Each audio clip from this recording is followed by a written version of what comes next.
That's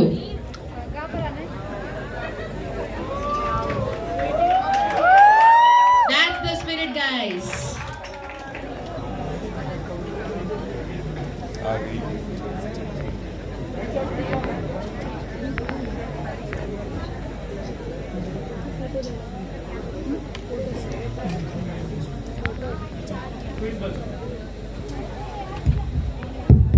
time शुरू मत करना अभी।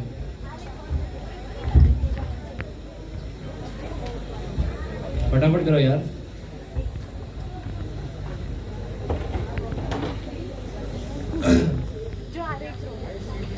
ठीक है, तो अब तक जो आपने देखा वो नाटक था। अब मैं स्टैंड अप कॉमेडी करता हूँ।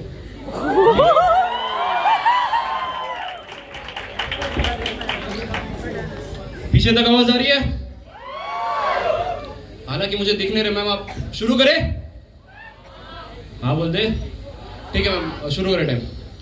तो ये किस्सा ना मेरे 2 साल पहले का है, जब मैं नया नया अहमदाबाद में आया था। ठीक है, नया नया अहमदाबाद में आया, नया नया हॉस्टल में एडमिशन लिया। फुल एक्साइटेड था कि हॉस्टल में आएंगे, हॉस्टल में ये करेंगे, हॉस्टल में वो करेंगे।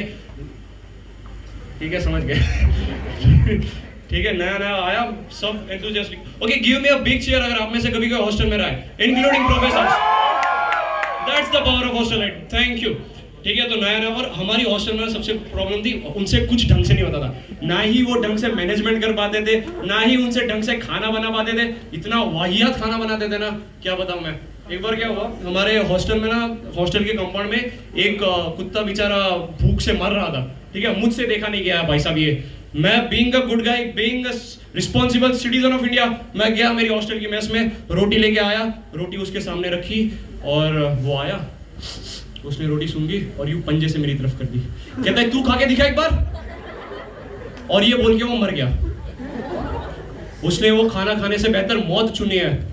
ठीक है, ये हाल था हमारे हॉस्टल के खाने का। और ऐसा खाना देते हुए हमारी हॉस्टल में लिखा हुआ है, खाना छोड़ने वाले को 500 रुपए देने पड़ेंगे। मैं कहता हूँ जो खा रहा है उसे 1000 दो तुम। ठीक है, ऐसा सब चला। ठीक है, दोस्त बनाए मैंने हॉस्टल में, और लाइफ आगे चल रही थी। उतने में एक बार ना हमारे हॉस्टल में एकदम ही वाहियात खाना बनाया था। खराब तो बनाते थे, एक बार एकदम ही वाहियात बना दिया।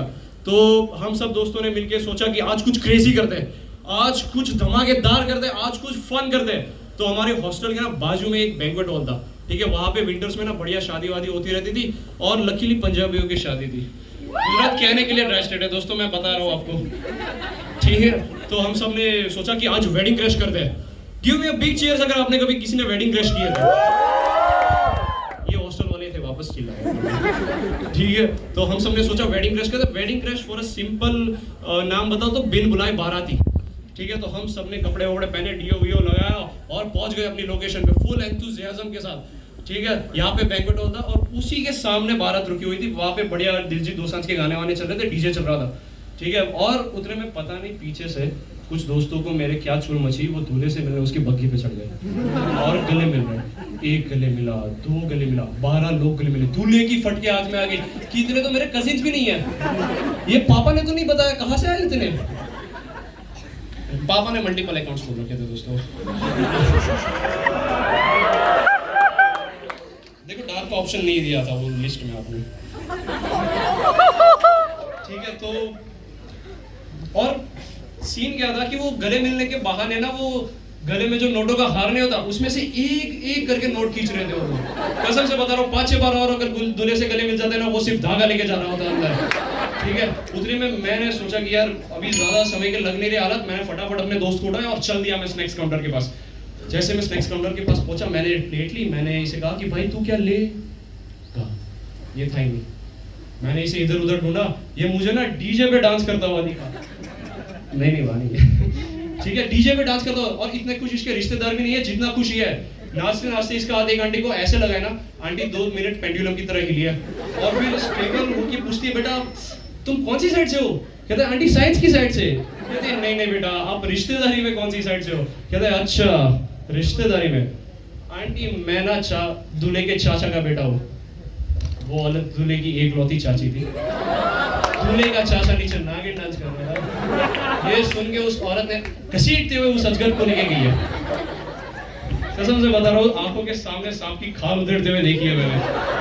ठीक है, और ये सब देख के ना मैं फटाफट स्नैक्स बनने लगा कि अब तो कुछ मिनटों के हालात रह गए। फटाफट मैं भर रहा था, उतने में मेरा दोस्त दौड़ के आया और काउंटर के पीछे आके छुप गया। मेरे को समझ में नहीं आया क्यों, बट पूछने का मेरे को कोई था नहीं क्योंकि मेरे को खाना खाना था। मैं जैसे ही प्लेट लेके मुड़ा, मैंने देखा मामा जी और उसके दो हट्टे कट्टे लड़के खड़े। कहता है तू कौन है? मैंने कहा मैं वेटर।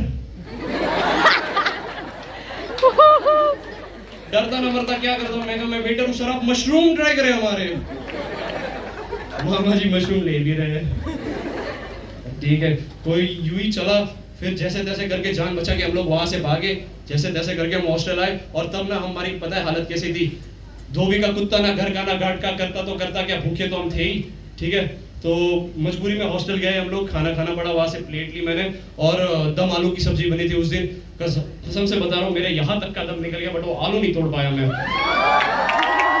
तो ना फिर मेरे को एक मेरे दोस्त ने बताया कि हमारे कंपाउंड में ना एक कुत्ता है जो बेचारा बहुत भूखा है। तो being a good guy, being a responsible citizen, मैंने प्लेट उठाई और मैं गया और कुत्ते को दिया। कुत्ते ने यूं कर दिया। Thank you, that's all for tonight.